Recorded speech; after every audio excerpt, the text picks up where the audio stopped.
What's up, Kung Fu lovers? Simon here. Welcome to HannaTalk, and I'm chatting with a very special guest, a voice actor who is best known as the voice of Poe from Legends of Awesomeness, the Marvel series as the voice of Iron Man, Sofia the First, Mass Effect 2, Murdered Soul Suspect, Technomancer, and Arrow as the voice of Vigilante. Please welcome Mick Wingert.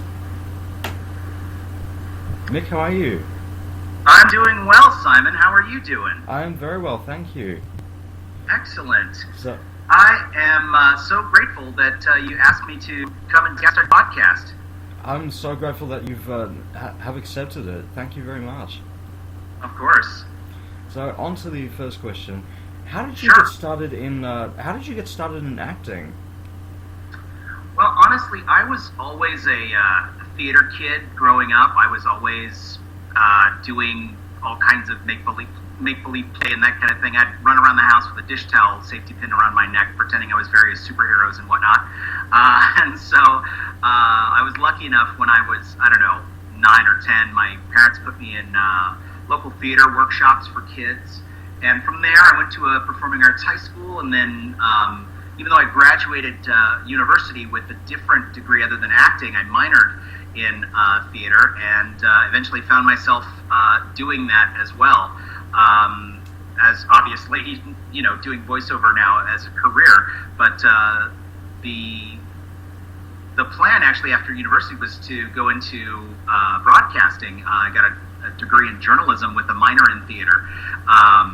But as things would have it, I landed at doing advertising work, and it was not very fulfilling. So I decided, I love that acting thing. Maybe I should go back to that. And I've been blessed enough to actually be able to make a career of it. So there you go. But it started when I was a kid. Right. And who would you say were who would you say or inspired you to go into acting, and who are some of your biggest influences?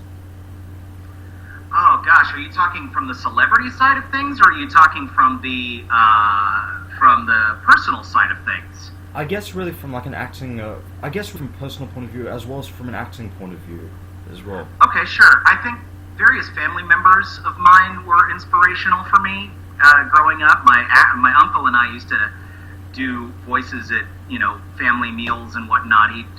Okay, so this is the early '80s. So here in America, early '80s, he would break into his timely impressions of Ronald Reagan or Rodney Dangerfield, and I would try to match him basically voice for voice. My dad and I used to always watch cartoons together, even until my teenage years. Either he'd get a day off from work or what have you, or we'd catch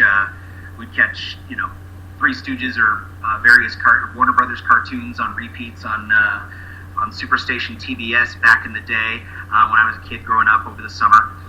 So family members, my dad, my uncle, but professionally, I would have to say like the biggest influences on me professionally as a voice actor, or specifically, I would say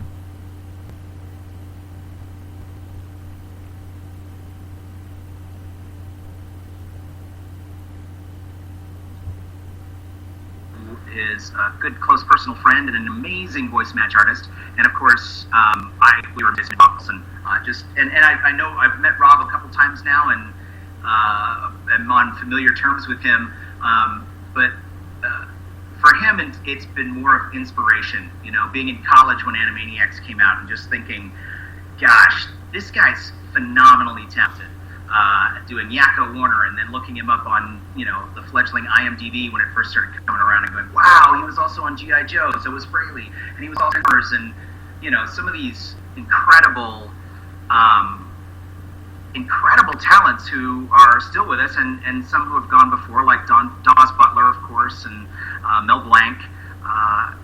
Watching their work and realizing these guys are comedians first and voice actors second, and their skills really show through. It's amazing. So I would say I've gotten a lot of personal inspiration from that handful of fellows that I've mentioned.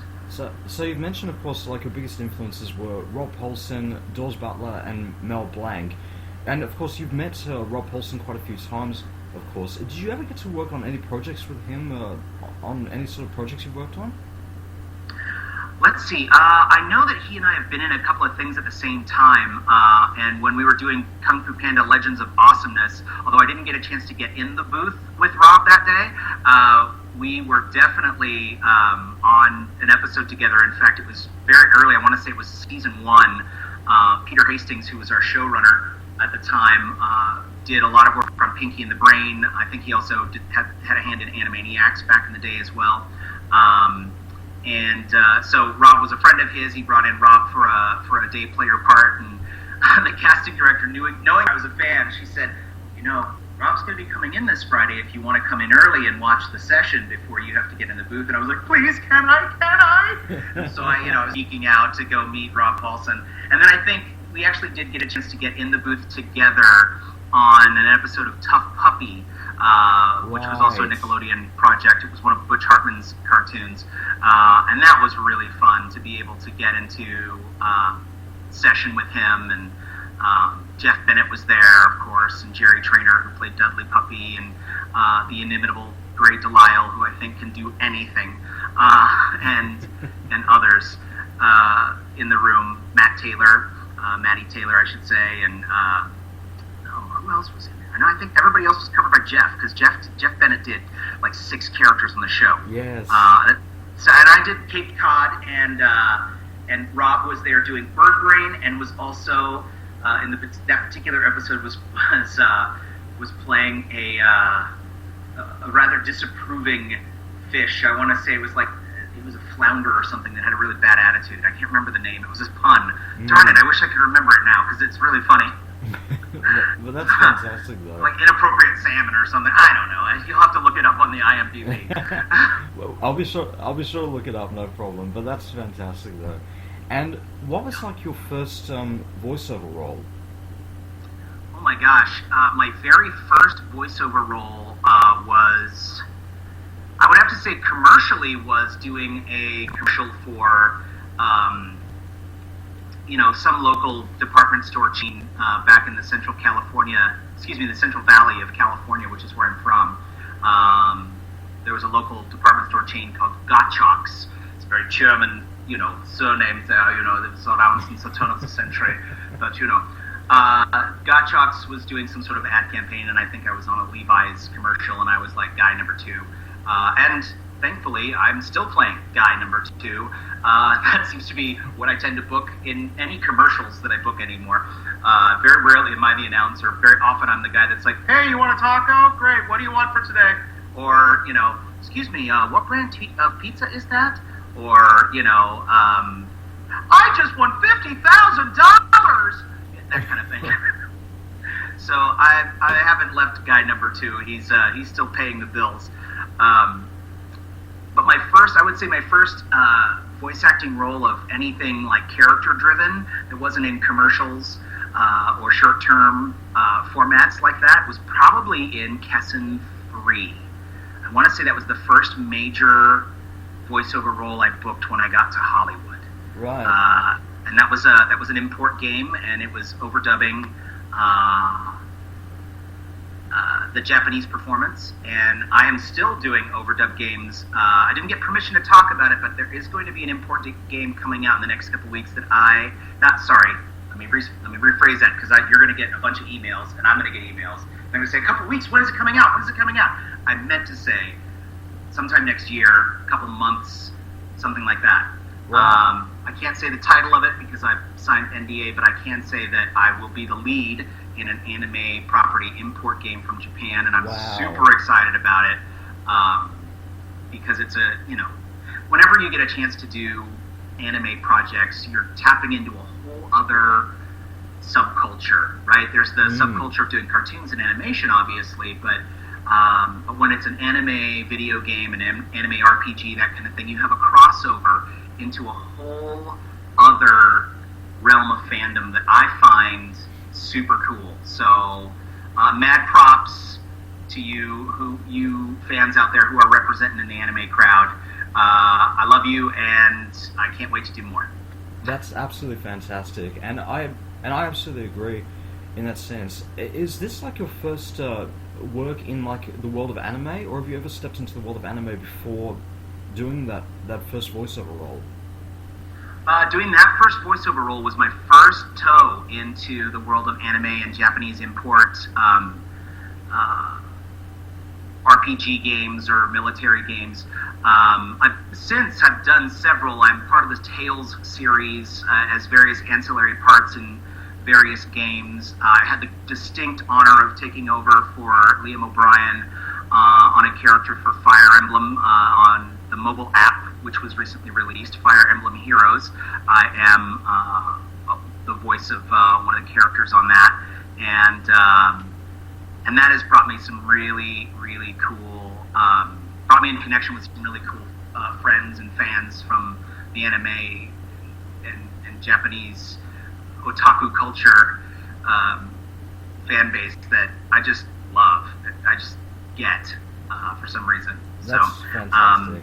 Kessen 3 was really my first toe in to answer your question, but since then I've done several. There's a production house in Los Angeles in specific that has me on their ongoing casting sheet, so they often audition me and have me come in whenever there's a game coming up and that kind of thing, and sometimes I make the cut and sometimes not. Fantastic. And I hope it goes brilliantly in the anime side of things as well, and it's going to be fantastic. Me too, man. Thanks for that. And again, I don't want this to, be just all about how Mick loves anime. I do like it. I don't watch as much of it as I ought to, for somebody who says he loves it. But I've watched a couple of series and some OVAs, and I just think it's such an insightful and fascinating look at the Japanese culture, Japanese popular culture, as well as cultural philosophy, as well as in terms of blending East and West cultures and looking at the impact of us kind of continuing to grow into this one world society, these becoming citizens of the world. I just think it's such a fascinating art form, and the animation style is so beautiful most of the time. I mean, just like any cartoon medium, you're going to get some that are really stellar and some that are, let's just say, not so much. Yeah. But overall, I find myself identifying with it pretty well. I like it a lot. That's absolutely true in that sense, and that actually goes to my question for the fans out there listening: is what's like the first anime that you ever watched, and what is like your favorite anime of all time? Be sure to leave your answer in the comments below, guys. And we actually have our first fan question here from Sam Black, who asks, do you have any pre-ritual warm-ups before recording a session? Oh, that's a great question, Sam. Thanks for asking that. That's a great question. I don't have any set-in-stone routines or warm-ups that I do, except when I know I'm going to a singing session. I will definitely do vocal warm-ups. So that's just various singing exercises I've learned over the years, either by being in musical theater or taking choir when I was in high school or what have you. And I'll sing about mommy making me mash my M&Ms and whatnot. I wish I had a great story like Maurice LaMarche does, where Maurice LaMarche, who played the Brain, as well as many other incredible cartoon characters. Mo always does the outtakes of Orson Welles, and he does them from start to beginning. So it's like a 5-minute ritual he does, where he goes through every word of dialogue in these very famous outtakes of Orson Welles doing this frozen foods campaign commercial. That, again, it was recorded, I want to say, in the 70s or 80s. Might have even been as early as the 60s, but Orson is being a diva. And it starts with, the first line is, "We know a remote farm in Lincolnshire. Mrs. Buckley lives. Every July, peas grow there." You really mean that? And then there's this dialogue between him and the producer. If you can find it, I think it might still live on YouTube. Maurice LaMarche was so famous for doing this before every session that Animaniacs actually took the character of the Brain, which is Maurice's Orson Welles impression, tailored to the character, and had them redo that whole routine as Pinky and the Brain and an additional like engineer, and they rewrote it for TV and that kind of thing, but it's essentially a retake of that whole set of sides. Wow. That whole routine of Orson Welles being a pill. I'd say the closest thing I have to that, Sam, is probably during the first couple seasons of Kung Fu Panda Legends of Awesomeness. I had a reference MP3 file of Jack Black with lines from the first film, because we were in record before the second film started rolling, before it was in production.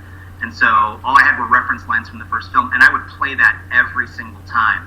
And I'd sit in my car and I'd go, I'd say whatever the reference line was like, "The Hall of Heroes with Master Rhino's flying armor. Oh, it's the legendary sword of whispering warriors, said to be so sharp you could cut yourself just by looking at it." And I'd listen to the MP3 and then I'd repeat it, and I'd do each and every one of the little cutout lines. But it's been a long time since I've done that as a routine. I've been the character of Poe now, I would say, for almost 10 years, knock wood, and so thankfully I'm familiar enough with Poe and how to play Poe that I don't have to do the ritual anymore. But that's as close as I've come. Wow, so that's fantastic, and hopefully that answers your question there, Sam. Thanks for that. So, and of course, going across, speaking of Kung Fu Panda Legends of Awesomeness, one of your most famous roles, how did you get the role, and what was it like playing in the Kung Fu Panda universe? Oh my gosh, it was and continues to be so much fun. Gosh, how did I get the role? Here's the great thing about the voice acting community in Hollywood that many of your listeners, being in the land of Oz, may or may not understand. That Hollywood, because it is an industry town and the industry is the entertainment industry, it's like any town that is kind of based on a singular industry, and the people vying for the jobs can get terribly, terribly competitive. So, you come to Hollywood to make egg as an actor or a writer or a producer or what have you, and anything in the creative fields, the competition is so fierce that you can get into some nasty rooms. Like when you're in a casting call, you can get some people that are just ruthless about trying to get their share, even at the expense of you getting your share of the roles and everything else. But in the voiceover community, that has not been my experience at all. My experience has been in the world of animation voiceover, everybody just kind of loves one another, as it were. It's not. I don't mean it to sound like a big hippie movement. It's not. I mean, we're not all in tie-dye, smoking grass and singing Kumbaya. What I do mean is there's a genuine sense of well-wishing towards other performers, even performers that you might be up against for the same role. And you may not see that in the on-camera world, especially amongst actors, but in voiceover, more often than not, I've encountered people who say, if I don't get it, I want you to get it, because I want you to be working, because you're awesome. And we all just kind of respect one another, but also, we work hard to get the roles that we get, and we're all grateful when we do book, obviously. We're not trying to give stuff away. But the reason I bring all of that up is the reason I got Kung Fu Panda was James Arnold Taylor, who I mentioned earlier as one of my professional influences and mentors along with Rob Paulson and of course Pat Fraley, my personal mentor. James was actually in at an audition for a casting director who was casting the video game that went along with the first film of Kung Fu Panda. And they were looking for a very last-minute Jack Black sound-alike. They had been working with another actor at the time, and he had done all the scratching for the film, but for one reason or another, I don't know if it was an availability thing or a health problem that the actor was encountering or some other reason, he was unavailable to do this particular video game, so they needed somebody very quickly. James, who is known for his voice matching skills, was in the audition, and he said to the director, he said, "Listen, Margaret, I do a lot of voice match. I don't do Jack Black, but you know who you should call is Mick Wingert. You should call his agent. He's at such and such an agency. And within, half a day, my agent call. I had never. Here's the thing, Simon. I had never done a Jack Black impression in my life. Wow. I just happened to sound like Jack Black. Wow. So he throws me a bone, and I'm like, I better not drop this. I better not drop this. And the casting director again is under the gun. She sends me an email after calling my agent, and they booked me for an on-site audition at DreamWorks for the upcoming Monday. So this is all happening on a Thursday and a Friday. The upcoming Monday, I have my in-person audition scheduled at DreamWorks. The casting director goes out of her way over the weekend and sends me the script for the video game. She goes, I know you haven't booked this role yet, and typically we would never, ever do this, but we're under such a tight deadline with this project, and we're pushed against the wall for these casting needs that I'm just going to assume, just in case you get it, that you're going to need the script right now rather than later. So I would love that I would rather that you had it in your hands rather than not. And good luck to you at your audition. I hope you get it. So I went through the audition after spending a whole weekend doing really nothing but watching Jack Black movies. I watched School of Rock over and over and over again, which is still my favorite Jack Black movie, although since then he's done some really great work. I really enjoy his turn in Bernie. Bernie's a really well-acted character film. But aside from the point, I watched, of course, High Fidelity, I watched Orange County, I even watched, at the time, I had a SAG screener for an indie film called Margot at the Wedding, and watched that because Jack Black was a supporting role in that, and pulled it all together, and just studied, and what it came down to is I realized that the main difference between Jack and I was a matter of articulation. I formed my words a certain way, and he forms his words a certain way, but in terms of our actual vocal timbre, our vocal placement, we're about the same. Wow. Or at least close enough that that it's indeterminate. I don't have to do a different placement. Like, I don't have to talk up here in my, like in my head cavity or anything to try to sound like Jack Black, because this doesn't sound like him at all. I just talk like myself, and I just start forming my words a little differently, as you can tell, right? I just make my vowels a little flatter, maybe give myself a slight underbite every once in a while, and get very particular with my consonants every once in a while. And I get this kind of like Orange County slur going on there, because, he's from down here in Southern California originally, I want to say. It's like South Bay or whatever. And then I start sounding like Jack Black. But I didn't, change my pitch. I didn't change my placement. I didn't add any texture. I just formed my words differently. But because we are so close, it was so hard. I was pulling my hair out all weekend, because I'm used to doing, not really voice matching, but impressions, which are very different. Impressions are the things you do at parties to make your friends laugh. Voice matching, you have to sound just like the character, or just like the actor. So it's a different level. So I'm used to, dealing with these big, stereotypical kind of caricature voices like Arnold Schwarzenegger, where you put on this, larger than life, Austrian accent, and you start talking like this and everything else, and everybody starts laughing and they all have a good time, or Jack Nicholson, who's really a parody of himself, and you do that thing, and you got the Jack Nicholson, but it's so different from me that it's something I can easily put on. With Jack Black, because he sounded so close, I didn't know what the handholds on the voice match were. I was like, I don't know how to climb this mountain. I have no clue until I happened upon the articulation thing. Right. So that's how I got it. I went in and I auditioned. They gave me the role, and then they used the previous actor for some other stuff related to the first film. But I was in the first video game, and then when the second feature came around, they gave me a call and asked if I wanted to come in and scratch for the second film until Jack was available to record his stuff. And then Legends of Awesomeness came around, and I auditioned for and got that, and the rest is Kung Fu history. That's absolutely fantastic. And just going on to an earlier point that you mentioned about with the community, the voice acting community in LA, and such, on how you all respect one another, you're all supportive of one another in that sense, in helping each other get roles and such. Like say, as you were mentioning about that story before, it actually does remind. That's actually very much similar to what we have here in Australia, in terms in terms of like here in Melbourne, for instance, in terms of the music scene here, where everyone is like really supportive of one another.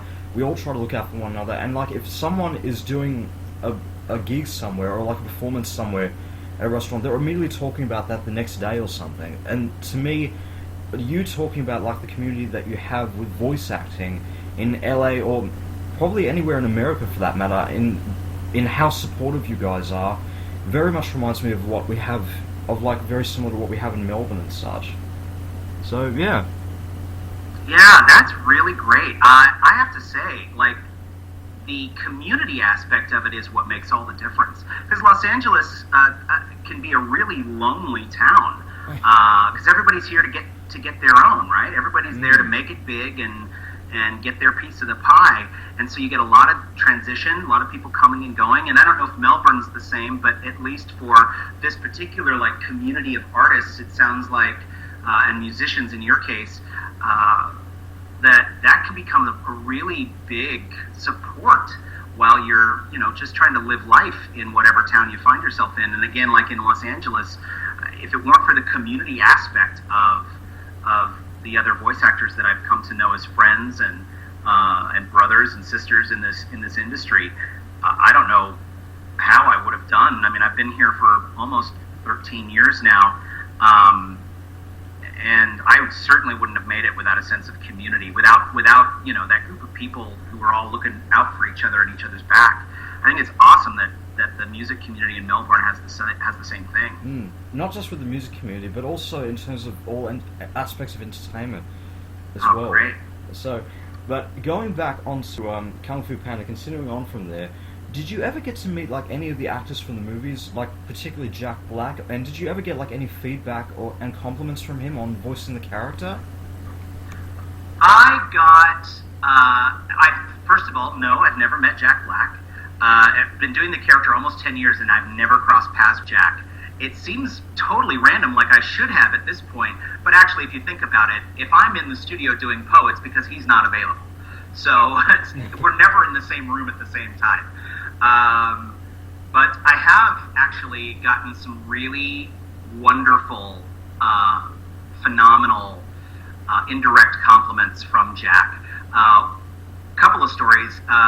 Somebody sent me a clip of him being interviewed about I want to say it was about the second film. It could have been when he was doing Gulliver's Travels or so, because I want to say that they asked him about, I saw on the clip he was being interviewed and he was asked about the Kung Fu Panda TV show, and they asked if it was him on the show, and he said, no, it's not me, I'm not doing the show, but, they got this guy, he sounds just like me, so, that's great. And then they moved on, which I always take is, if he's going to say I sound just like him, that's the highest compliment I can get. And then a more personal story, actor Diedrich Bader, who played a recurring villain on our show during our 3 seasons. He was Hundun the Rhino, for those of you keeping score at home.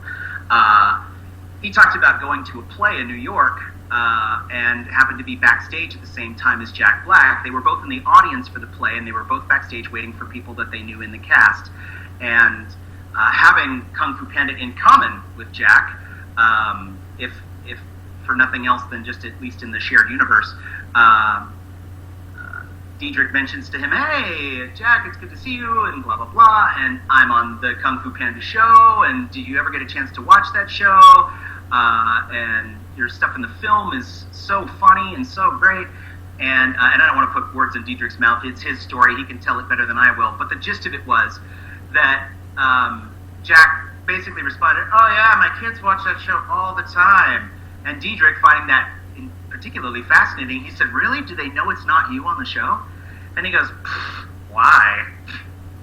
So, if he's willing to let his kids believe that I'm him, that's all the endorsement I need. That is all the compliment I could ever ask for. That's fantastic. That's absolutely amazing. I know, right? I'm just like, wow. That's a high compliment. That is a really big compliment indeed. And of course, with Legends of Awesomeness, and has basically the show like stopped running completely? I believe it's still on the air in terms of being available both through streaming services, but also I think it's running on Nicktoons, excuse me. But we are not producing any more episodes. It has not been picked up. I think the official word, the way that it's done these days, is shows aren't particularly canceled. They're just not picked up. Right. So after our third season, we didn't get picked up again. And the downside, obviously, is that we only got about 80 episodes of storytelling to do on a really fabulous show. The writing on that show was so fun and so smart. But the upside is, that's 80 episodes, and it still lives on in reruns on Nicktoons. And when the third feature came out, there were 5 episodes that had yet to be released. They had never released them from the original series, and 5 of the episodes from season 3. And when the third film hit theaters, they went ahead and released them as brand new episodes. So even though we had produced them, 2 or so years earlier, they were released as brand new, and now all 80 episodes are out there for fans to gobble up and keep and collect and trade and race and all those things.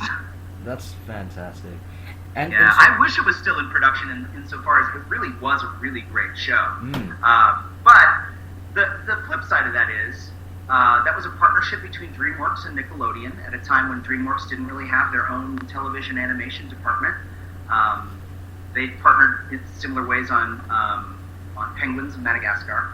And since then, DreamWorks has developed their own, their Netflix TV animation shows, and you never know when Panda's going to pop up. He's a franchise character, so DreamWorks, I don't think we'll ever see Legends of Awesomeness again, but I wouldn't put it past DreamWorks to pull together a new show with Panda. Absolutely. Because again, he's a franchise character, so keep your eye out for that. You never know. Absolutely, definitely. And in terms of if it had gone a little bit further, into probably season 4, season 5, or how long it would have chosen to go for, or even do another Kung Fu Panda based series, what kind of storylines would you have wanted to? Would you have personally wanted to see in those shows? Oh gosh, that's such an interesting question. I don't know that I ever thought about it. We did some pretty fun stuff. We did the Evil Twin episode, and we did with Bad Poe, and we did the epic the Dragon Warrior got too big for his britches episode with the Enter the Dragon 2-part episode where Poe basically has his Rocky 3 moment where he's all about his merchandising, only to find that there's a real threat that has come into the Valley of Peace through the Demon King Kipa. And gosh, there's so many great storylines. I think if we were to have continued, I definitely would love to have gotten into maybe adding some new masters to the Furious Five. Perhaps if we were continuing on with the show and it keeping continuity with the films, I would love to see some crossover with the Panda family and that kind of thing. It's kind of hard to go much bigger than the third feature went, though, because once you die and come back from the grave and become the all-powerful Dragon Master, there's not a whole lot of room to go from there. So we'll see what DreamWorks dreams up, if anything, in the future. But for our show, I think because it was kind of a villain of the week structure, I just would love to continue to pick the brains of the writers to see what they could come up with. I think there was an episode where a group of the villains all got together and they did this kind of Legion of Doom kind of thing. And I don't mean the Road Warriors, I mean the Super Friends, for those of you who are keeping score at home. They did this kind of Legion of Doom thing where they all kind of tried to gang up on the Jade Palace, and more of those kinds of episodes where we're mixing and matching villains and we're doing different team-ups and character development for the various members of the Furious Five. Those are always were always fantastic episodes, and I would have loved to have seen a lot more of that. You know, a lot more personal development where, you know, Monkey gets more backstory or Tigress gets more backstory or what have you. Absolutely. That definitely sounds like it would have been that definitely sounds like a storyline waiting to happen, so fingers crossed. And spoiler alert for anybody out there that has ever watched, that has not watched Legends of Tomorrow, they're doing the Legion of Doom on Legends of Tomorrow. They've already done them. Get out. I had no idea. I'm so behind on my pop culture stuff. I didn't know they've done the Legion of Doom. Who's in it? Oh, well, spoiler alert now for anybody... Now you're getting my inner fanboy out. Spoiler alert, folks. Make sure you pause or stop or fast forward this section, because I've got to know. Or I could just look it up on IMDb, I guess. Well, I think not spoil it too much for anybody out there that has not watched any of the CW DC shows yet, which goes into my next question, which you've also voiced in the comic book world, particularly in the Marvel Animated Universe, as the voice of Iron Man, and in the DC world, voicing Vigilante on Arrow. Yes. How did you get the roles, and what was your reaction to stepping into the comic book world? Well, what was my reaction? Have you ever seen a 5-year-old go into one of the Disney parks for the first time? That's kind of how I felt going to my first superhero cartoon session, because that's what I wanted to do. Like, when I was growing up, this gets back to a question you asked your fans for the internet. What's your favorite anime? And when did you first start watching anime? I would have to say it was in the late 70s, and it was Battle of the Planets, which Rankin and Bass brought in as an import show. It was, for those of you who are anime buffs, not a Science Ninja Gatchaman became G-Force under the series titled Battle of the Planets. My favorite anime. It was the teen kid heroes. They had matching outfits. They all kind of had a bird theme, and it was a precursor to Voltron, to the Power Rangers, and all those other super ninja science suit vehicles and powered teenagers tropes that you see in anime all the time now. But I watched that. I watched Super Friends growing up religiously. When Superpowers came out, I even watched that for the short run that it had. I've watched many of the Marvel Universe shows. I remember watching on Saturday mornings Spider-Man and His Amazing Friends. I wouldn't miss an episode. In fact, I used to get really upset because they would just run the same episode like every other Saturday. It was again the revenge of the Chameleon or Doctor Doom or whomever, and I'm like, I've seen this episode. Put on some of the other ones. So I was a superhero geek from way back. Remember when I said I used to run around with a dish towel safety pin around my neck? Yes. I was either pretending to be Darth Vader or I was pretending to be some superhero of some nature. Probably either Batman or Superman at the time. So when I walked in and when I basically got both of those, I got both of those roles. I wish I had a good story about them, but really I was just by auditioning, just out of the booth. I was lucky enough to be heard and liked on both of those roles. The first thing I did for Marvel as Iron Man was the superhero Frostfight, which is available, I think, still. It may or may not be available on Netflix still, but I know that you can get it on Amazon Prime, Amazon Video, and it's a 90-minute straight to digital special. That's the Avengers going in search of Santa Claus, which is really fun. And I just remember, when I was auditioning it, I knew that Adrian Pastor had been doing the role of Iron Man. He was kind of doing this Tony Stark thing where he was just doing his own thing. A lot of swagger, a lot of just super, spot on in terms of the snarkiness and the attitude and whatnot. But he was his own version. And, call me a mimic or a copycat. copycat, but I just find that if there's an iconic performance of a performer, of a character that a performer gives, don't reinvent the wheel if you're going to audition it. So when the opportunity came up, I knew that Adrian was doing his thing, so they probably weren't looking for the same thing. Otherwise, the role would go to him. I mean, there was always the off chance that it was up for audition only because he was unavailable for that particular project. But Marvel is like that from time to time. They'll stick with a cast member as a certain character for a series or a season or whatnot, and then all of a sudden the whole cast will change. I mean, if you look at the cast of Avengers: Earth's Mightiest Heroes, it's completely different than the cast of Avengers Assemble.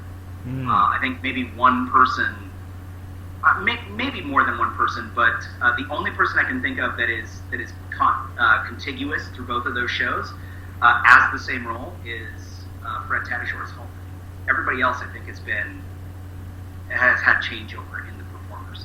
Right. So it's usually nothing personal. It's just Marvel likes to shake stuff up, I guess, or whatever their philosophy is. I don't want to put words in Marvel's mouth. But I knew that there was an opportunity, and I knew that Robert Downey Jr. did the consummate Iron Man, in my opinion. His Tony Stark, breathed life into the character. And I will honestly admit, and again, I hope it doesn't lose me work, but I will honestly admit that before the first Iron Man film, I, like many fans of superhero properties, didn't have a very high spot in my top 10 list for Iron Man. Right? He was I always thought he was cool, but I didn't know much about Tony Stark, and didn't know much about the character of Iron Man other than he just had a super cool weaponized suit of armor. And he was kind of a B-stringer for me in terms of like my own top 10 list. But once I saw the film, I was like, this guy is such a cool character, which got me into reading more of the comics and whatnot, and just seeing what Tony's gone through. He's an interesting written character, and then Robert Downey Jr.'s performance was amazing. So when I got the opportunity to audition it, I threw in some Robert Downey Jr.isms as often as I could, and I ended up basically having a performance that was a little like this every once in a while. That's and I think my little ritual for this one was that's how Dad did it, that's how America does it, and it works out pretty well so far. That's fantastic. Thank you. So I just threw a little bit of RDJ on there, and they liked what I was laying down. Got in the session. They continued to enjoy it. I was really focused when I got in the session because I really didn't want to blow it. So I was really trying to give it as much RDJ as possible. And there were several times where the director, Jamie Simone, who's a fantastic casting director and voice director here in the Southern California area, he gets on the horn and he's like, "You're doing great. Don't even worry about the voice match. You don't have to do full-on Robert Downey Jr. What you're bringing to the table is already great. It's more about the attitude. It's more about the character. So don't work it so hard." So he was like reining me back, and pretty soon I got to this place where this is kind of my Iron Man. He's still got an element of the RDJ sound in it, but it's very much me now, and it's very much how I'm playing him, and it's more about the attitude and kind of that aloof, smarter than everyone in the room, so I'm just going to make fun of everything kind of a vibe that Robert Downey Jr. brings to the table that I think is quintessential Tony Stark. It's more than just being braggadocious, it's how he's braggadocious, right? Absolutely. It's not just that he's arrogant, it's what he does because he's arrogant. And because he's arrogant, because he is smarter than everyone else, he talks down about, or he makes fun of, or he makes light of serious situations, because he's kind of better than them. And so bringing that to the table became far more important, and that's kind of where I've landed with that, and that was awesome. As far as Vigilante goes, again, that was my first major foray into the DC universe. I dabbled my toes doing some additional voices and like Joker Guard number 5 for a Batman thing, for a straight-to-video, working with Andrea Romano. I'd done some ancillary voices for Batman Year One. Again, same thing, but first like major character in the DCU has been a part of the Arrowverse, and it's just been a hoot. Because again, I don't have to wake up at 5 in the morning and go on set and go get in costume and do all the stunt work. Cool as that would be, I just get to go in the booth and just do all of this stuff so that he's got a sound to him that makes him tough. And that's been really fun. It's been really fun. That's fantastic to enter that universe. And again, boyhood dream come true. Absolutely. It's been great. That's absolutely fantastic. And as you were talking about, like, with your first experience with Iron Man, of course, actually my first experience into the introduction of, I think, the full Marvel Universe, in that fact, actually came from the first Iron Man movie with Robert Downey Jr. And also with the DC world, it's like you were talking about with, like, not trying to reinvent the wheel in terms of voicing a really big character, because because of what Robert Downey Jr. had started, not just for Iron Man, but for the entire Marvel Cinematic Universe, in bringing the universe to life, really. But it was also with the Joker, actually, with probably my first introduction of the Joker came from Mark Hamill's version, in that, and that previous other versions of the character, like other versions that came after him, with, like, John DiMaggio voicing the Joker in Batman Under the Red Hood, Richard Epcar, who did the voice in the Injustice games, and of course Mark Hamill's still doing the voice, and Troy Barker as well in Batman Arkham Origins, Batman Assault on Arkham, and such. It's them trying to do their own part, but because of what Mark Hamill had brought to the character in really bringing the Joker to life. In fact, there was actually an interesting story I heard where I interviewed Richard Epcar a while back, and I asked him about with his role in the Joker. He said, in all my time I've actually voiced the Joker, I have not even heard once Mark Hamill's version of the Joker, and I don't want to, because I don't want to sound like him. I want to do my own version. Yeah. Which to me was incredible in that sense. You know what? That is incredible, and that I get that. I mean, there's a certain, when you're playing a franchise character like that has such history and such, such a depth of variety in the performances. I mean, you don't hear many people saying, I really want to do the Cesar Romero version of the Joker. Not that Cesar Romero was bad, but I don't think that that's in fashion right now. But yeah, there are some actors who, when you get that kind of a franchise role, you just want to make it your own. And I get that. I respect that a lot. I'm also just too much of a mimic in my own nature that I know if something really is the consummate version of a character, then that actor should be playing that character. Or if he's unavailable, we should be getting somebody. There's no shame in taking the elements of that performance that work and working them into your performance. I mean, I think about even the John DiMaggio version from Under the Red Hood, or even the Kevin Michael Richardson version from the Batman series. There's just going to be a few similarities to the character of the Joker, because he does have that cackling laugh, because he is written as an unpredictable character. You never know when he's actually joking and when he's going to get lethal on you, because there is that manic, that bipolar kind of going on, right? He's manic, and then he's super grim and hostile. There's going to be overlap in the performances. There are going to be elements of that character that are just going to be the same. Wow. Absolutely. And whether or not they're consciously pulling from Hamill or never heard Hamill before or not, there will be overlap, because that's how the character's written. Absolutely. And while we're actually, and of course, going on to, when you were talking about, like, of course, with preparing for the role of Iron Man and such, you had to read through the comics did you end up having to read through the comics to prepare for these characters? Like, understand who these characters are before stepping into the role? No, fortunately for me, the scripts and the stories that I was working on at the time were self-contained.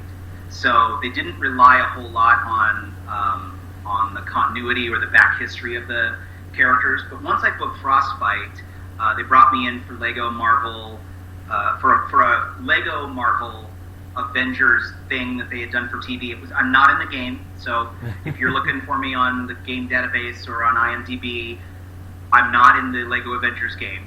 But I am in Lego Avengers Reassemble, which was like a made for internet 5-minute interstitial thing that pieces together also to become a full like 22-minute TV thing that they ran on Disney XD, and I got to play Tony Stark in that. And once I got that second gig, I said, okay, these are both self-contained. The second one actually leans a lot more on the cinematic universe than it does on the comics universe, and that I'm familiar with. I think I've seen every Marvel cinematic offering, at least the major feature film ones. I am not up to date with Iron Fist, Luke Cage, Agents of S.H.I.E.L.D., or any of the other Netflix properties, but I definitely am way up to speed on all the cinematic universe stuff. Right. Cannot wait, by the way, Guardians 2 coming out. Absolutely. Cannot wait. It's going to be so awesome. I don't know that from inside info. Don't try to quote me on anything, folks. I just am a fan, and I can't wait to see what they do with it. But I am getting sidetracked, which, as you can tell, happens. Once I got my second gig, I thought, okay, I owe it to myself and, to the producers of the show to kind of go back and get a better understanding of where Tony's come from and where he's going. Not only from the cinematic universe, go back and watch the first 3 films and the Avengers stuff, but also from the comics. So I've got some trade backs, so a couple of modern pieces, not the least of which was Marvel Civil War, which is actually a really good story. It's completely different from the Captain America film, but it's a great story, and it has a lot to say about responsibility and what it means to be a hero and all that stuff. It's really cool. So some of the modern stuff, some of the older stuff, I remember back in the day when I was in grade school. I'm just going to show everybody how old I am. When I was in grade school, Secret Wars 2 was just coming out. So I knew about Iron Man and Captain America and the Marvel Universe and whatnot, certainly when I was growing up. But my big frame of reference was, at the time, X-Men was the hot comic from Marvel at the time in the early 80s, and Secret Wars was the big crossover of it. It was the hot property. And I missed Secret Wars 1, but I vowed I wouldn't miss Secret Wars 2, so I collected all 12 issues, made sure I had them. I got to see the Beyonder looking like Michael Jackson. It was amazing. But at the time, they also had, I think Tony was doing Armor Wars, so this was where he was like taking out all of the supervillains who had basically stolen Stark tech and turned them into various forms of suits of armor for villainy, and he just basically declared war on everybody who had stolen Stark tech. And so I picked up that one because it had been years since I read it, and some other stuff, and just made sure to do my research so that as we were going forward, I had a better understanding of some of the history. Right, that's fantastic. And of course, that actually brought me to an interesting story about with Vigilante, of course. Spoiler warning for anybody out there who has not seen Arrow Season 5 yet. It is absolutely, in my opinion, probably one of the best seasons of Arrow, if not going to be the best season of Arrow by a long, long way. But talking about, of course, with the actor in the series, Josh Segura, if I'm mispronouncing his last name, I'm so sorry. But he was talking about him in preparation for Vigilante, actually, where he said, I gone back and read through the comics that featured Vigilante, some of his best-known stories, and then when I came in to prepare to go in for the role, the producers came up to me and said, "Wait, no, you're not playing this character. You're playing this character here." So, and that actually goes into my next question, is that. Talking about, of course, with Vigilante, and without revealing anything, because we're not going to get the reveal until Season 6, they've just confirmed that. Who do you personally want Vigilante to secretly be? Who do I want Vigilante to be? Oh, gosh. God, of all the people,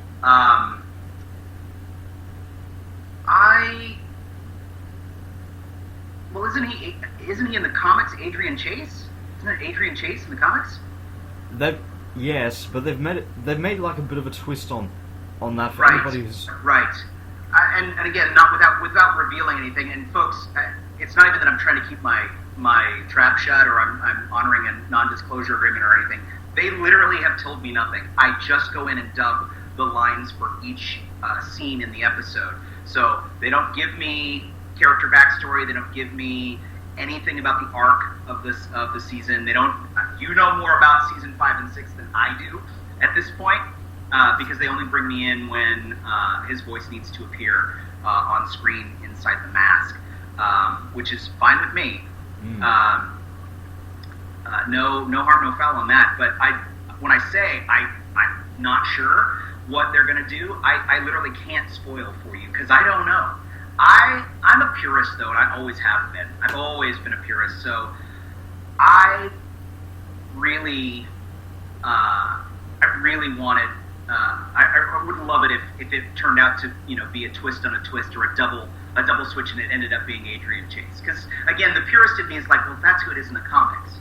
That's who it should be in real life, or not in real life, but on the screen. So that would be my pick. But there was also a female vigilante.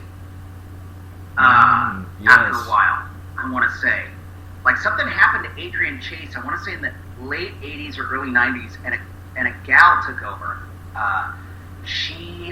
A blonde lady took over as vigilante, and it would be cool if it was a woman. It won't be, but it would be cool if that happened.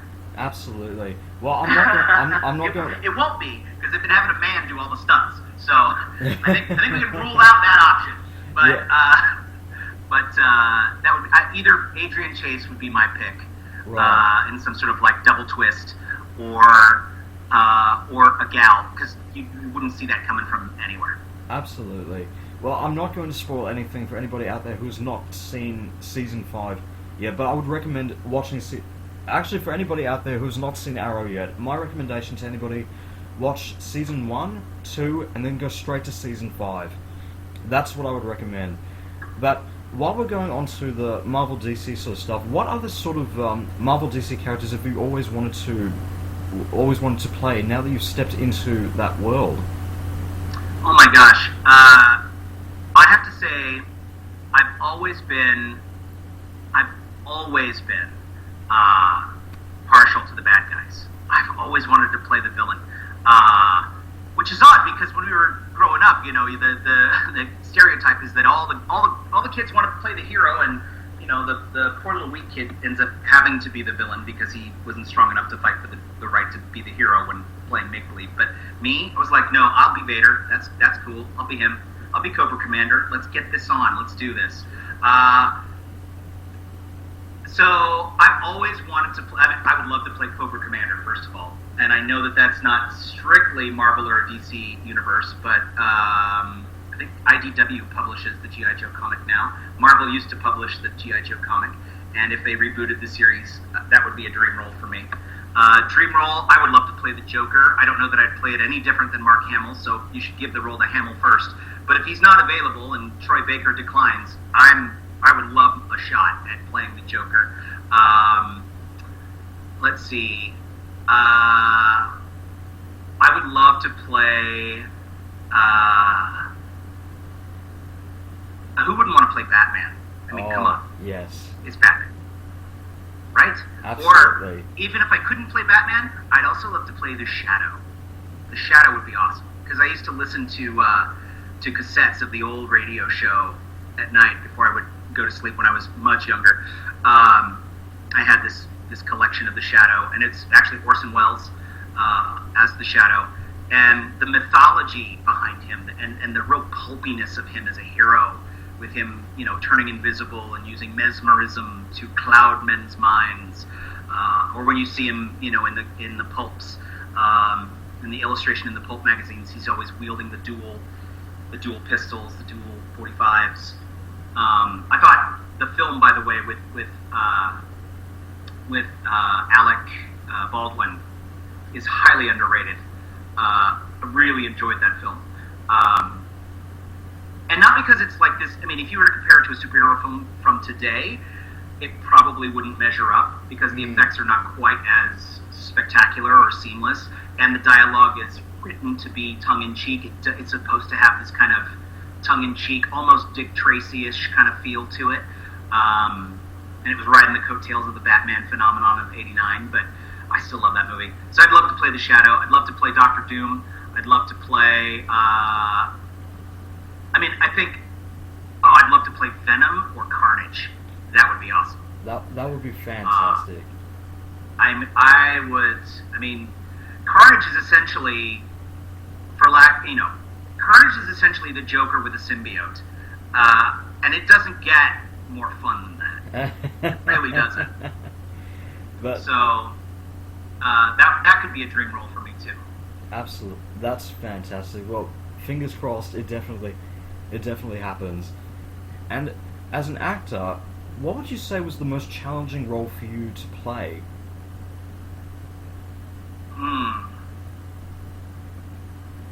I find that the most challenging parts for me are when I have to play a character that is completely opposite from me. And what I mean is, you look at the character of Poe, and Poe basically is living my life story. He's a fanboy made good. The first time I went to Comic-Con, I want to say was in 2003, and I went as a fan with a friend of mine, and we just went as fanboys, right? Or pictures of me with my all my tchotchke and my swag from the various booths and whatnot at Comic-Con International. And then fast forward to 2000, I want to say it was 2009 or 2010, and I'm sitting on a panel for Kung Fu Panda at Comic-Con. So, he's just like me, and he tends to be a loud character, kind of larger than life. He's got a personality that fills the room. The characters that are the hardest for me, before I get distracted, let me finish the thought. The characters that are hardest for me are the ones that are opposite of me, the people who are smaller than life, the people who don't want attention, the characters who aren't braggadocious or smarter than the rest of the room, or, publicity crazy like a Tony Stark is. They tend to be really challenging for me to play. So, my best example is, it's actually like when I have to play Villager number 5, or the pilot, the airline pilot who's sitting in the bar for a scene in a Japanese import game, and he's literally like this really reserved guy who doesn't want really a whole lot of attention, but he's got these really emotional lines because he's starting to become transparent with some of his friends in this scene. Well, I'm playing it, and every time I start to go what I think is kind of an intimate sound and small sound, the director, will get on there and say, "You're going too quiet. Why are you whispering? Stop whispering. We need more of a full voice." So then I start going full voice, and she's like, "No, that's not the guy. That's too big. You're going too big." And so I'm like, "But I don't know how to not be big." Eventually, I found, a place to play this guy, this character that I did for this game. And the challenge was for me to be somebody who literally at all costs wanted to avoid attention. Didn't mean that he didn't want to express himself, but wasn't the kind of person that expressed himself in a way that took over the whole room or that drew attention to himself in any way. Right. He just wanted to drink his drink, have a casual conversation with his friends, and never be in the spotlight. And that was really a challenge for me, because I'm a spotlight guy. So the characters that want the spotlight, I can give you several different takes on those kind of guys. But the guy who is the wallflower, or the unsocialized guy, or just the introvert, really hard for me. Really a challenge. Right. That's fantastic. And of course, apologies to be jumping ahead here because I just missed a question, but another series that you've also been best known for is in Sofia the First. Ah, yes. What was it like doing that series and stepping into the Disney universe? That series is so fun, and it is some of the work I am most proud of. I just happened to really luck out. The first role I did for Sofia the First was the role of Dax, Reginald Daxter the Third, who was a ghost, and I auditioned it with this kind of like Ricky Gervais kind of thing, where I was doing, it was like this Russell Brand or Ricky Gervais kind of Brit guy that I was doing, because he was the upon ghost. He was the ghost that was not good at scaring people. And I even remember ad-libbing in the audition something like, the line was something like, "I'm not good at scaring anybody." So I ad-libbed, I went, "Oh, I'm not good at scaring anyone. It's not my thing. Put me in the kitchen, I'll do you wonders, but don't ask me to scare anyone." and was doing this like really kind of whingy, put upon ghost. And I got to the session, and I remember at the session the producer, overhearing the producer and the voice director talking, and here's what I hear them say. Yeah, no, he's here already. Okay, great. Well, we'll get him in there in just a second. Say, let me hear his referral. So I'm waiting out there for them, and this is the conversation I'm hearing. Let me hear his reference again, his audition. Well, that's funny. No, that's good. We can't do Brit anymore. You know that, right? We already have too many Brits on the show. Yeah, and for one reason or another, so-and-so doesn't seem to think the kids will understand another British character. So we're going to have him do something else.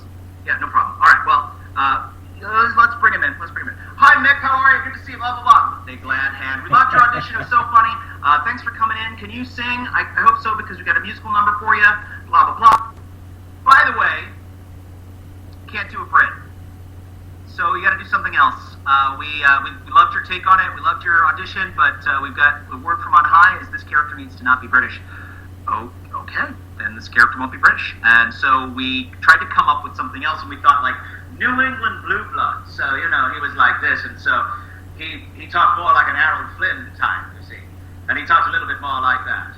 A little bit more dramatic and a little bit more like what they call transatlantic or mid-Atlantic, as it were. And at one point I said, I was just joking around, and I said, that's right, Sophia, darling. And they all laughed. And so that became one of his signatures, is he would say, Sophia, darling, every once in a while. And so we had to come up with something else. But you talk about a creative team that was just so fun to work with. Not only were they loving what I did, but they threw other characters at me for other episodes, even in that session. And then when I came back in on another date to come and sing the song, the musical director, just an incredibly talented guy, he actually took what was going to be a doo-wop number for the Ghost and his bat sidekick and decided to make, because we did this whole like early 1900s Blue Blood thing, he actually changed the musical number from this doo-wop thing to like this Tin Pan Alley 1920s kind of Broadway showstopper feel. And it's one of the things I'm most proud of in my career, that we got to sing that thing, and it was so much fun. It felt like it was a Broadway musical, and the way it was animated, it was like one of those show-stopping moments. And here it is on this little Disney Junior Channel show, but I'm so proud of it. I'm like, Ghostly Gala kicks ass, and I am proud to have done it. And it was really fun to be a part of. And from there, they just liked what I was doing and would every once in a while throw additional characters at me, call me in for one thing or another, and getting a chance to work with Craig Gerber and his whole crew, who's the head writer on the show, and kind of bring some of these characters like Bryce Twigley to life. Or one of my favorite has to be Crispy, which is a little dragon that is actually an adult dragon that looks like a baby, and he gets brought into Sophia's home palace by one of the other members of the court or the family, and they think he's just this adorable baby dragon who was abandoned and orphaned on their doorstep, and they bring him in, and they're oohing and eyeing all over him, only to find out he's actually there to rob the place. So, and they wanted me to do this Edward G. Robinson thing with him, see? So, whenever he actually had to talk, he was talking like this. So I had to go from to, alright, see? Show me where the tools are. It was really fun. That's one of my favorite roles. I love, anytime I am going to go into the studio for Sophia or for Elena of Avalor, which is a lot of the same team and has much of the same writing vibe, although it's very different worlds. It's a sister show.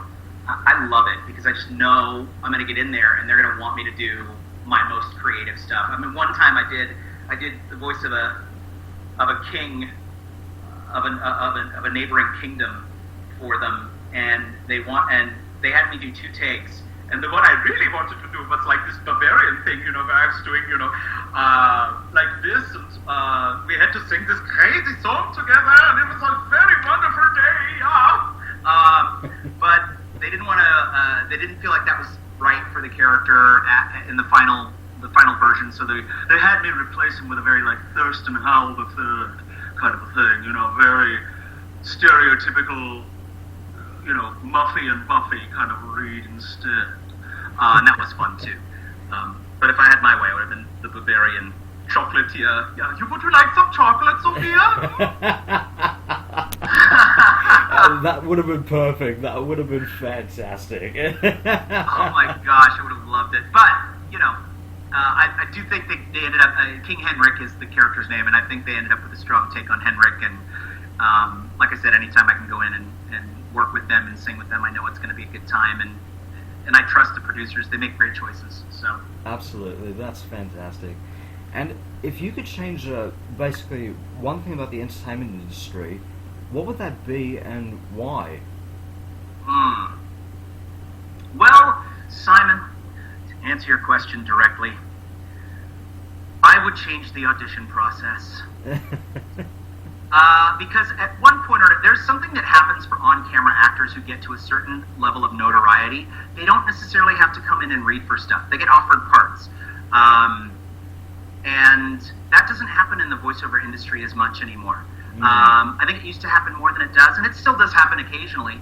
But there are times when somebody doesn't, and I won't even speak from my personal experience, but there are times, like I know, you know, one of my good friends who does amazing voiceover work and would be perfect for, you know, XYZ part, is still asked to audition against everybody in the voiceover universe to get it, only to have them end up booking it anyway, or to have it come down to you know, that person and whoever their other guy that has that same archetypical sound is, you know, it's whether it's like Fred Tatasciore and Kevin Michael Richardson, or, you know, John DiMaggio and Kevin, or if it's you know, like a Roger Craig Smith and a Matt Mercer or whatever. Like, whenever you have those two sounds, you know, still having to audition, it's probably going to be one of those guys anyway, so why don't you just give them the part? And that's not to say that I am in any way ungrateful for the opportunities that I have. And I've booked stuff out of auditioning, and if they had just given the part to who they thought would have done it best, I wouldn't have gotten my chance. So, you know, 6 to 1, half dozen to the other. What do I know? I'm just an actor. But that is one of the things I think that could be streamlined for the process. I think that in terms of the way the industry's moving, with a lot of the stuff going to new media, the other thing that could change is the way that production is done for animation. Because right now we're working on like 2 different contracts, one for television animation and one for new media, and it's the same. We do the same exact work, but they're under 2 different contracts. So the pay scale's different, the requirements contractually are different. Everything's like up in the air. The other thing I would change aside from the audition thing would be to streamline all of that and go, okay, let's find a way to make this, you know, without getting into, you know, greedy actors or greedy management or anything like that. Let's just say, if you're getting paid X amount of dollars for this kind of work in this area, let's just do that across the board. Right. And let's make it as streamlined as possible. That way we don't have to have all these negotiations every 3 years or whatever. And, you know, and that's just inner workings of the industry stuff. That's not even on its face. I think it's hard to answer a question, what would I like to change about the industry? Because we're in an era right now where the industry's changing so much on its own. Just with the advent of new media. I mean, when I first came to Los Angeles 13 years ago, that's not that long ago.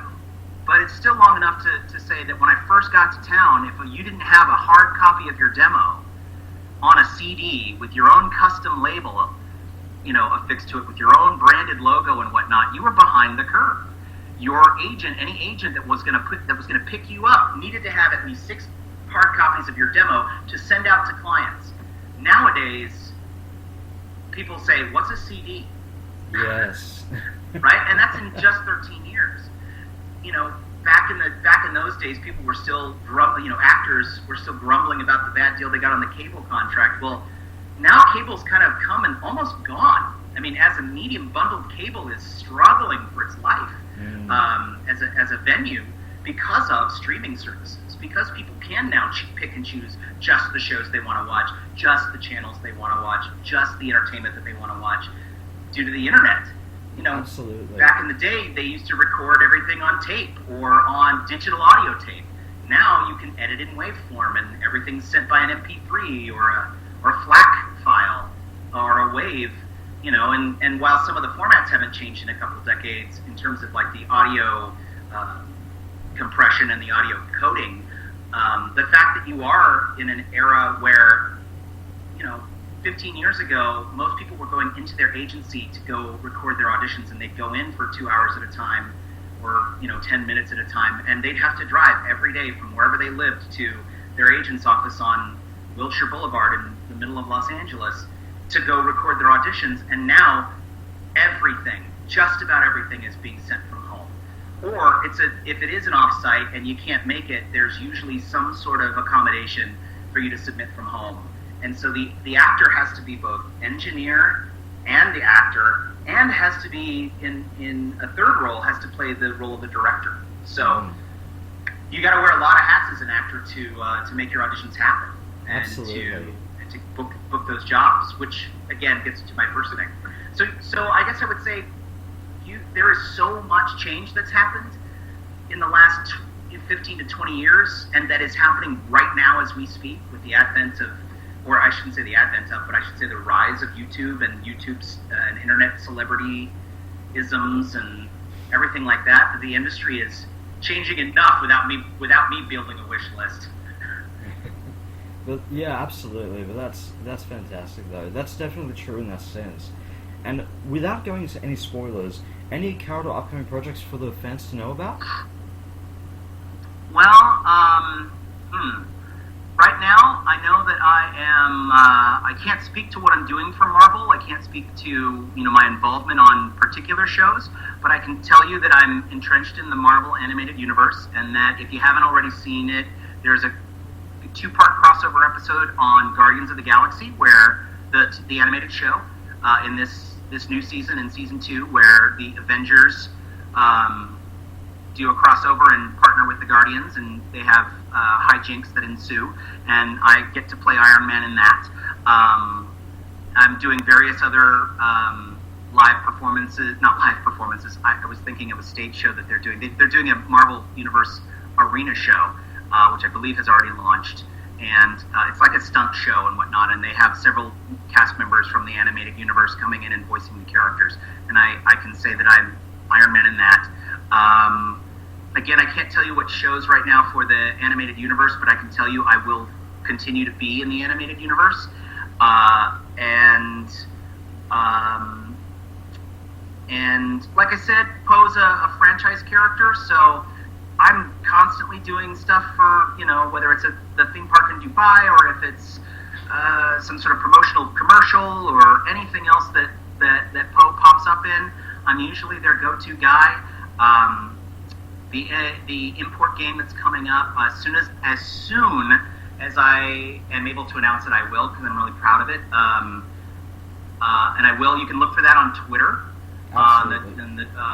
You can follow me at Mick Wingert on Twitter, and that will be really fun. I'll definitely announce that. I can announce that it hasn't been released yet, but I am one of the major players, speaking of Japanese import games, in the import game Akiba's Beat, which again is an imported game title of some notoriety, and I play the character of Boss in that, which is one of the hero characters, and that's also work that I really enjoyed and really proud of. And when that game is released, I will obviously send word out, but I know the cast list has already been released for that, and I can say that out loud. And as far as often as they'll have me as Vigilante, as often as they have scenes where they need me doing the voice in the mask, I will continue to do that. That's what's on the talkable list right now. I'm doing some other stuff as well. I can say that Tom and Jerry and Willy Wonka and the Chocolate Factory, the trailer just released for that, and I fantastic. get the honor of being Arthur Slugworth in that. So it's a Tom and Jerry cover of the 1970s David L. Wolf or Willy Wonka and the Chocolate Factory, the Gene Wilder vehicle, and that's a fun project to be a part of, and I get to play Slugworth, and that's super cool, because that's one of those projects that, again, from the dream, talk about dream role, I would have loved to have played Willy Wonka, but getting to be Slugworth in it is fine by me. I get to be a part of that universe now, at least in the Tom and Jerry version of it. That's fantastic. And final question, what do you think Poe would say if he was in Australia? Whoa! Look at the size of that spider. That's a big spider. that's fantastic. Mick Wingert, thank you so much. It's been an honour. And anything you would like to say to the fans, particularly in Australia? I just want to compliment you on what a brilliant society you have. For a country entirely peopled by criminals, you're doing great. I'm just kidding. No, I'm just kidding. Please don't take offense, my Australian friends. I want to come to Australia so bad. Contact your local comic book pop culture convention. If you like what I had to say here, I would love to come meet you. I want to come and experience life down under, and maybe travel the road to Coober Pedy, because I've heard it's 1,000 miles long, and that would be pretty awesome. So I would love to come down, Sydney, Melbourne, any of the major cities down in Australia, and just come spend some time with you guys, because Australia's an awesome country, and you've got awesome people. That's fantastic, and that really warms my heart to hear you say that. And I feel the same way about America as well. So that's absolutely fantastic. Mick Wingert, thank you so much. Well, thank you, and thank you for making a call back in time. Absolutely. And defying the laws of physics so we can talk. I hope everybody's enjoyed the show, and it's been my honor to be on it. That's no problem at all. Well, guys, if you'd like to know more about Mick Wingert, you can check out his links down below, and don't forget to check out my links down below in the description as well. And remember, any requests that you have for any interviews you want me to do, anything you want me to review, any bonus stuff, leave them down below in the comments. Thank you so much. This is Simon and Mick Wingert, signing off. Bye.